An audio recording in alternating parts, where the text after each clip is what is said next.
지난주 글로벌 금융시장은 중국의 헝다그룹의 부채 위기 때문에 헝다그룹은 부동산 개발업에서 시작을 해서 지난 몇 년 동안에는 뭐 여러 산업에 문어발식 확장을 해온 아주 큰 기업이죠. 그 헝다그룹이 이자를 상환하기 어렵다, 원리금 상환하기 어렵다라고 하는 그런 이야기들이 나오면서 글로벌 금융시장이 크게 출렁였습니다. 주반에는 뭐 당장 돌아오는 이자는 상환하겠다라고 하면서 좀 문제가 진정되는 것처럼 보입니다만 이 문제를 조금 더 우리가 깊게 생각을 해야 될 것 같아요. 중국의 이거는 단순하게 하나의 기업의 문제는 아닙니다. 이거는 그래서 좀 더 깊게 봐야 되는데 근데 우리가 갖고 있는 헝다그룹에 대한 정보가 굉장히 제한적입니다. 물론 뭐 홍콩 시장에 상장되면서 재무제표가 나오긴 합니다만 우리가 쓰고 있는 시가평가가 굉장히 강화되어 있는 재무제표하고는 좀 달라요. 우리가 지금 적용하고 있는 기준은 IFRS 기준은 시가로 평가를 합니다. 시장 가격으로. 그러니까 뭐 지금 현재 당장 뭐 건물이나 기계 팔면 얼마나 되느냐 이까지 하는 건 아닙니다만 가령 이제 건설을 하고 있는데 또는 조선소에서 배를 만들고 있는데 처음에 원자재 가격이 이 정도일 거라고 생각을 하고 계산을 했어요. 그래서 나중에 이만큼 남을 거다라고 생각을 했는데 건설하는 과정에서 배를 만드는 과정에서 원자재 가격이 급등을 해버렸습니다. 그럼 뭐 아직까지 이 배 다 만든 것도 아니고 건물 다 만든 것도 아닌데 나중에 평가합시다. 손실이 날지 안 날지 모르잖아요. 그 다음에 또 원자재가 올라가다 또 떨어질 수도 있는데 앞으로 건설에 1년 더 남았는데 그냥 처음에 했던 대로 그냥 갑시다. 라고 하는 걸 기본적으로 장부가 평가 회계라고 이야기를 합니다. 근데 지금 우리가 적용하고 있는 회계는 시가평가 회계예요. 그러니까 분기 단위로 그 조선소에서 배를 만드는데 이게 후판 가격이 급등을 해버린 거예요. 근데 처음에는 가격이 낮았거든요. 그래서 돈이 남을 줄 알았어요. 근데 분기에 이제 가격이 급등해서 이렇게 가면 손실 나겠다. 아직 손실 확정은 아니지만 앞으로 손실이 날 수밖에 없다라고 하면 우리가 이제 주식 투자하면 그게 이제 내가 꼭 팔 때까지 손실을 인식 안 하는 게 아니고 중간중간에 평가손 또는 평가이익 이런 걸 인식을 하듯이 건설이나 이게 조선 같은 경우에도 이 평가이익이나 평가손실 이익의 반영은 좀 안 합니다만 손실은 반영하게 돼 있는 것이 지금 현재 우리 회계 방식입니다. 그러다 보니까 뭐 올해 들어와서 우리나라 조선소들이 수준은 엄청 많이 했는데 또 손실을 충당금 적립이라는 형태로 손실을 굉장히 많이 반영을 했어요. 이게 이제 철강석 가격이 워낙 많이 올라가다 보니까 이 상태가 지속되면 이게 이제 배를 다 만들고 난 다음에 어차피 이 손실이 잡힐 거니 미리 그렇다고 치면 손실이 확정된 건 아니에요. 이걸 충당금 형태로 적립해 놓은 그런 모양입니다. 근데 건설업도 마찬가지가 되겠죠. 근데 우리는 그렇게 지금 회계를 하고 있는데 중국의 회계는 아직 그런 회계는 아닙니다. 그렇기 때문에 헝다그룹의 재무제표를 갖고 뭐 분석을 하거나 하기는 굉장히 이제 어려운 일입니다. 그러면 헝다그룹에 대해서 무슨 이야기를 할 수 있느냐? 한 가지 이야기할 수 있는 거는 그런 것이죠. 뭐 부채가 3천억 달러가 넘는다고 해요. 근데 이거는 이제 중국 전체 GDP가 15조 달러 정도니까 중국 GDP 한 2% 정도가 됩니다. 우리나라 기준으로 보면 우리나라 GDP가 2천조 원이 넘죠. 뭐 한 2,500조 원 정도, 뭐 그 정도 잡고 보면 그러면 부채가 한 50조 원 정도가 되면 우리나라 경제 규모, 중국 경제 규모에서 헝다그룹이 차지하고 있는 위치, 우리나라 경제 규모에서 비슷한 게 어떤 게 있겠는가를 생각을 해보면 대기업 집단 재계 순위 4위, 5위 정도가 이 정도 부채 규모가 됩니다. 어마어마한 기업인 것이죠. 뭐 중국이 엄청 크기 때문에 헝다그룹 별거 아니다. 그래도 아무리 커도 GDP 대비해서 2% 달하는 겁니다. 우리가 작긴 하지만 우리 경제 규모에서 보면 그 정도 충격이 온다라는 겁니다. 그리고 우리나라가 이제 그 시가평가 안 하던 시절에 그 조선소들이 그 상당히 심각한 위기로까지 갔던 게 2015년, 16년인데 그때 우리나라 조선 빅3, 3사의 부채를 합치면 50조 원이 좀 넘어요. 그렇기 때문에 헝다그룹 하나를 구조조정하는 것이 사실 우리나라로 따지면 조선 산업을 구조조정하는 것과 맞먹는 정도의 그런 큰 일이라고 생각을 해야 됩니다. 그만큼 이거는 쉽게 넘어갈 수 있는 문제는 아니에요. 근데 이걸 이제 좀 더 분석을 어떻게 해볼 것이냐, 헝다그룹 자체만 갖고, 개별 기업만 갖고 분석하기는 어렵습니다. 그보다는 제가 좋아하는 게 역사잖아요. 이게 우연히 발생한 일이냐, 이게 만약에 아무 생각 없이, 중국 정부가 아무 생각 없는 상태에서 이런 일이 생겼으면 이거는 아주 심각한 문제입니다. 중국 경제가 여기서 급격하게 하드 랜딩 한다. 비행기가 이렇게 착륙할 때 소프트 랜딩 하잖아요. 경제도 나빠질 수 있죠. 근데 서서히 이렇게 나빠지는 거 경기도나 뭐 맨날 경제가 좋아지고 팽창하겠습니까? 둔화할 때도 있는 것이죠. 굉장히 자연스러운 일입니다. 비행기가 떴다가 착륙하듯이. 근데 하드 랜딩이라는 거는 추락하는 것이, 착륙하는 것이 아니고, 경제도 이렇게 완만한 둔화를 겪는 게 아니고 추락을 하는, 경기 침체로 훅 들어가는 이런 건데, 만약에 이번 헝다그룹에 대해서 중국 정부가 아무 생각 없이 오다가 당한 거였으면 이거는 중국 경제 하드랜딩을 생각해야 될 정도로 규모가 큽니다. 근데 사실 중국은 2016년부터 이 기업의 부채 문제에 대해서 구조조정, 흔히 디레버리징이라고 이야기하는 부채의 구조조정을 계속 해왔어요. 당시에 이제 국제적으로 우리나라가 조선소에 대한 구조조정 하던 것과 마찬가지 맥락인데, IMF, BIS 주도로 해가지고 도저히 이 상태로는 더 이상 못 갈 것 같다. 이런 부채를 계속 늘려가지고는 우리에게 남은 길은 망하는 길밖에 없다. 중국만을 이야기하는 게 아니고 전 세계적으로 기업의 부채, 가계 부채를 건드리지는 않았습니다만 기업의 부채라고 하면 경제에서는 가계, 정부, 기업 이렇게 세 가지 경제 주체가 있겠죠. 기업의 부채 구조조정에 들어가자라고 하는 것이 당시에 국제사회가 동의한 그런 내용입니다. 그래서 제가 오늘 그 페이퍼 하나를 소개해 드릴 건데, IMF 워킹 페이퍼 영어로 되어 있죠. 이게 뭐냐면 2016년에 나온 건데, 그 제목이 중국의 기업 부채 문제를 분석해 보자 뭐 이런 겁니다. 이 이후로는 분석되어 있는 게 없어요. 없는데 중국 정부도 이제 BIS하고, BIS는 국제결제은행이라고 국제적으로 중앙은행들이 모여서 만든 은행이죠. 거기다가 데이터를 이제 공개를 합니다. 거기 보면 이게 뭐냐면 중국의 비금융, 은행이나 금융권 제외한 비금융 그룹의 부채, GDP 대비해서 부채의 규모를 나타낸 겁니다. 가계 빼고, 그 다음에 금융기관 빼고, 정부 빼고, 그러니까 기업들, 우리가 흔히 말하는 기업들의 부채가 GDP 대비 얼마나 되느냐라는 것이죠. 이거 보시면 중국이 이제 여기서부터 2008년 이후로 급격하게 건설업 중심으로 부채를 확 키워나가는, 그게 2015년까지였습니다. 그러고 난 다음부터는 이게 그래서 GDP 대비해서 160%까지 부채가 올라갔다가 그 다음부터 이제 부채를 줄여나가는, GDP 대비해서 부채를 줄여나가는 그런 디레버리징을 계속 해오고 있었다는 것이죠.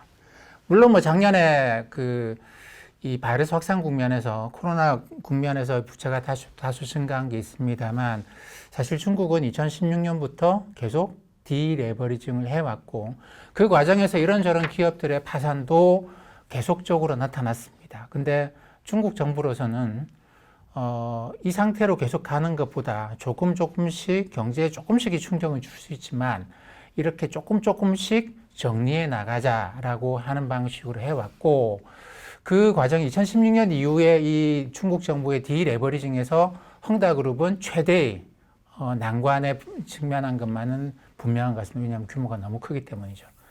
근데 그렇다고 해서 이걸 이제 포기를 할 거냐, 그럴 것 같지는 않습니다. 중국 정부의 생각은 계속 디레버리징 국면으로 가자라는 것이죠. 그렇기 때문에 제가 오늘 이 중국의 부채 문제를 이야기를 하면서 결론적으로 말씀드릴 게 뭐냐면, 그동안에는 사실 그랬어요. 부채 문제를 또 다른 부채로 계속 막아왔습니다. Too big to fail이라는 표현도 썼죠. 너무 커서 정리할 수가 없다. 어떻게 하냐? 그럼 돈을 마구 퍼부어서 문제가 없는 것처럼 막 일단 해놓고 시간이 지남에 따라서 그럼 어떻게 되겠습니까? 가령 뭐 중국의 헝다그룹이 부동산 개발업을 한단 말이죠. 뭐 근데 이제 원자재 값도 많이 올라가고 수요도 많이 위축됐어요. 부동산 규제를 하면서. 그럼 부동산 규제 풀고 사람들 집 사게 하고 집값 끌어올리고 돈 마구 풀어대고 이렇게 하면 헝다그룹이 다시 좋아질 수 있지 않겠습니까? 지금까지는 사실 지난 20년 동안 계속 그런 길을 걸어왔다고 봐야 됩니다. 이 2000년 IT 그 닷컴 버블 붕괴 이후로 계속 저금리 정책을 쓰면서 문제가 생기면 금리 또 낮추고 문제가 생기면 금리 또 낮추고 문제가 생기면 돈 더 퍼붓고 해서 얘들이 문제가 생긴 애들이 다시 살아나고 정상화되면 될 때까지 계속 퍼붓는 그런 걸 20년 동안 해왔습니다. 해왔는데 2016년에 이제 중국 정부가 더 이상 그걸 하지 않겠다라고 했는데 그 과정에서 이제 이게 뭐 중국 정부의 공식 입장은 아니에요. 근데 국제 기구들하고 중국 정부가 많은 것들을 공유하면서 내놨습니다. 여기 보면 굉장히 흥미로운 차트가 몇 개 있는데 제가 그 몇 개의 차트만 말씀을 드릴게요. 요거는 옆에 좀 크게 그림을 보여드릴 건데 이게 뭐냐면 지난 우리가 일본의 그 부채가 막 증가했다가 부채가 줄어드는 그 이걸 붐 버스트라고 표현하는데 이게 이제 레버리징, 디레버리징 이렇게도 표현합니다. 어쨌든 이게 버블의 붕괴 이런 국면인데 일본이 1990년을 고점을 해가지고 이 레버리징과 디레버리징 국면에 들어갔죠. 그 다음에 우리가 잘 알고 있는 우리도 겪었습니다만 아시아 외환위기 과정에서 태국도 한번 그런 식의 일이 벌어졌습니다. 그러니까 부채가 이렇게 증가했다가 부채가 줄어드는 이런 과정을 거쳤다라는 것이죠. 그 다음에 이제 유럽에서 유로존이 만들어지면서 스페인이나 이런 데, 이탈리아 이런 데서 주택 붐이 또 엄청나게 일어났죠. 그러면서 이게 이제 뭐 그 스페인이 그러니까 유로존이 만들어지면서 화폐를 하나로 쓰기 시작을 한 것이죠. 그렇게 보니까 스페인이나 이런 데는 집값이 너무 싸다라는 겁니다. 그래서 사람들이 이제 대규모 대출을 받아가지고 집을 새로 짓고 투자를 하는 그런 결국 이제 프랑스나 독일 사람들이 일로 오지 않겠느냐라고 하는 그런 것 때문에 엄청난 레버리징. 근데 그게 이제 2008년 글로벌 금융위기를 겪으면서 디레버리징을 들어가는 그런 걸 봐왔다라는 겁니다. 우리는 계속적으로 이런 일을 봐왔죠. 근데 중국이 2008년부터 시작한 거예요. 2008년에 유로존에서 이제 디레버리징이 버스트가 시작될 때 그때 중국이 붐 단계로 들어가는 이런 과정을 거쳤다라는 겁니다. 근데 이 페이퍼의 결론은 이런 크레딧 그러니까 신용 팽창, 돈을 많이 빌려서 뭔가를 하는 특히 건설업 주도의 이런 신용 팽창은 끝이 항상 좋지 않았다라는 겁니다. 그래서 이제 이 페이퍼에서 이야기하는 건 뭐냐면 우리 이제 시작합시다라고 하는 거예요. 우리 시작합시다. 이 상태로 가면 중국도 남아있는 거는 버스트밖에 없다. 그러니 그런 버스트의 길로 가지 말고 우리 천천히 디레버리징을 하자라는 겁니다. 근데 사실상 중국은 디레버리징에 굉장히 좋은 환경을 갖고 있어요. 왜냐하면 사회주의 성격이 강하기 때문입니다. 중앙정부가 계획적으로 갈 수 있다는 거죠. 근데 사실 개인의 자유나 기업의 자유를 중시하는 자본주의 사회에서는 질서 있는 디레버리징이라는 게 그렇게 쉽지 않아요. 그러다 보니까 자본주의는 늘 붐버스트, 역사적으로 보면 붐버스트를 계속해 왔는데 사회주의는 이제 그렇지 않을 것이다라고 하는 게 중국 정부의 기본적인 생각이고 그것 때문에 이제 그때부터 디레버리징을 시작한 겁니다. 그러다 보니까 기업들이 그때부터 자금을 구하기가 조금씩 어려워지는. 근데 처음부터 무차별적으로 막 뭐 금리 다 올리고 뭐 다 대출 억제해버리고 이러는 게 아니고 선별적으로 문제가 될 만하다 싶으면 지금 이거 건드리기 어렵다. 일단 냅두자. 그러면 이제 계속 유동성 공급을 해주는 것이죠. 결코 유동성을 확 풀어가지고 전 사회에다가 유동성의 마약을 막 집어넣어서 다 부음하게 하고 그 다음에 철수하자 이런 식의 전략은 쓰지 않고 있다는 것이 난 2016년 이후로 그래서 서서히 질서 있게 조금씩 디레버리징을 해 나가는 과정에서 이번에 헝다그룹은 가장 큰 난관인 것만은 분명합니다. 그렇지만 어쨌든 이것도 계획적인 과정에서 나타나는 거죠. 물론 사람이 계획한다고 해서 미리 알고 있었다고 해서 모두가 잘 된다고 말씀드릴 수는 없습니다. 우리는 인간이기 때문에요. 신이 아니기 때문에 우리는 그 알고 있었고 계획을 했다고 하더라도 그게 이제 파국으로 가는 걸 피하지 못할 수도 있습니다. 하지만 우리가 봤던 2008년에 리만 브라더스 이런 거는 그러니까 그 전까지 모르고 있다가 순식간에 터진 거거든요. 그러니까 그에 반해서 중국은 디레버리징 과정에서는 확실히 이제 강점을 갖고 있다고 보는 게 맞는 것 같아요. 그러면 이제 그 당시에 이 페이퍼에서 제가 가장 간단한 것만 말씀을 드리겠습니다. 이렇게 중국이 2016년부터 디레버리징을 시작하겠다고 했는데 그러면 앞으로 경제는 어떻게 될 것이냐에 대해서 시나리오를 만들어 놓은 게 있어요. 이 시나리오로 보면 이 그림도 크게 보여드릴 건데 이 파란색으로 경제가 쭉 오다가 디레버리징을 하면 성장률이 좀 낮아졌다가 파란색으로 다시 어느 정도는 회복해서 갈 거다라는 겁니다. 질서 있는 디레버리징을 하면 조금씩 기업들 망하게 하고 구조조정해 나가고 이렇게 하면 그러니까 막 돈 집어넣어서 막 주가 끌어올리고 금리 막 낮추고 유동성 막 공급하고 이러는 거 말고 조금씩 바람을 빼면 이렇게 경제가 다시 좋아질 거다라는 거예요. 근데 중국이 2015년, 16년에 그동안 해왔듯이 2008년 이후에 해왔듯이 계속 그대로 부채 증가를 방치해 놓으면 지금 당장은 디레버리징 하는 것보다는 성장률이 높겠지만 결국은 파국으로 간다. 이런 것이죠. 풍선에 바람이 잔뜩 들어서 우리가 그걸 버블이라고 하지 않습니까? 근데 풍선에 바람을 빼는 두 가지 방법이 있습니다. 한 가지는 바늘 쿡 찔러가 빵 하는 방법이 있고 이게 버스트라고 이야기하는 거죠. 또 한 가지는 바늘을 찔렀는데도 빵 하지 않는 방법이 있어요. 이게 이제 디레버리징의 정석이다라고 볼 수 있는데 풍선에다가 바늘을 찔렀는데 어떻게 빵 터지지 않을까요? 제가 어릴 때 마술책 이런 걸 보니까 어떻게 되느냐면 투명한 스카치 테이프를 풍선에 붙입니다. 거기 바늘을 푹 찌르면 빵 터지는 게 아니고 바늘 사이의 구멍으로 바람이 조금씩 빠져나갑니다.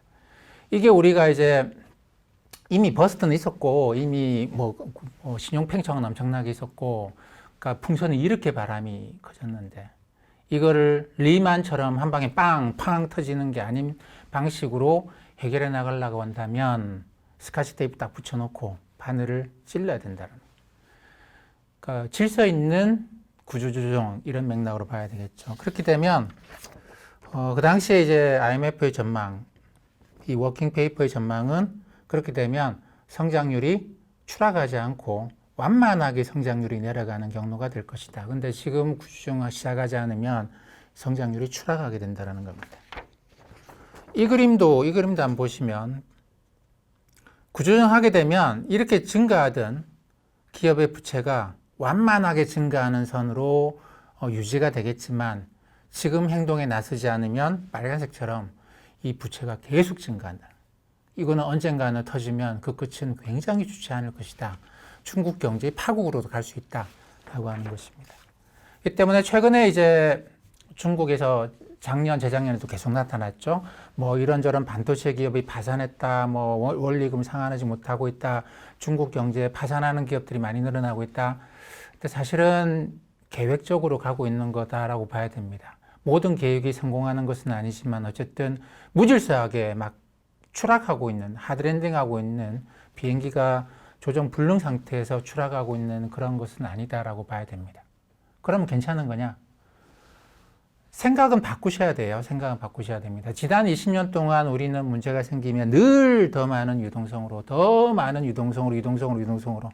금리를 낮추고 돈 더 많이 풀고 주가를 끌어올리는 방식으로만 해왔습니다.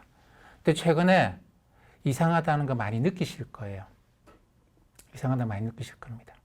미 연준도 바이러스 델타 변이가 확산되든 말든 11월 달에 양적 완화 시작하겠답니다. 하겠대요. 더 이상 기다리지 않겠답니다.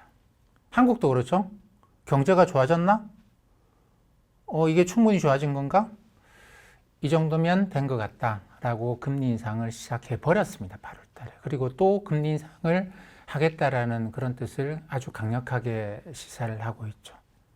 중국도 마찬가지입니다. 헝다그룹 문제가 생겼는데 더 많은 유동성으로 금리 낮추고 유동성 더 많이 풀어서 이 문제를 덮고 가겠다가 아니고 이거 이제 시작했다. 우리 이번에 요거를 정리하고 가겠다. 이런 식의 입장으로 들어간다는 겁니다. 지난 20년 동안에 더 많은 유동성으로 문제를 해결하려고 했던 거를 이제는 그만. 영어에서 그런 표현이 있죠. No more. Enough is enough. 그만하면 됐다. 라고 하는 식으로 생각을 바꾼 것이 전 세계 중앙은행들의 가장 기본적인 생각이 변화라고 봐야 됩니다. 물론 여기서 풍선에다가 그냥 바늘을 꽂아서 팡 하고 터지기를 원하는 사람은 누구도 없어요. 하지만 이 바람이 빠지는 데다가 더 많은 바람을 집어넣어서 더 많이 팽창시키려고 하는 중앙은행들도 이제는 없다는 겁니다. 지금은 이미 풍선에다가 스카치 테이프 붙였고 바늘을 중국은 찔렀습니다. 2016년부터 찔렀고 처음에는 아주 조금씩 몰랐는데 이제부터는 이제 바늘에서 이 틈 사이에 틈이 커지기 시작하죠. 바람이 빠져나오면서 그러면서 이제 헝다그룹과 같은 큰 규모의 기업도 문제가 되는 그런 국면까지 들어왔습니다. 그렇다고 해서 이걸 이제 되돌릴 생각은 없는 것이죠. 미국도 지금 이 풍선에다가 테이프 붙였대요. 이제 바늘을 찌를 단계에 들어가고 있는 것 같습니다.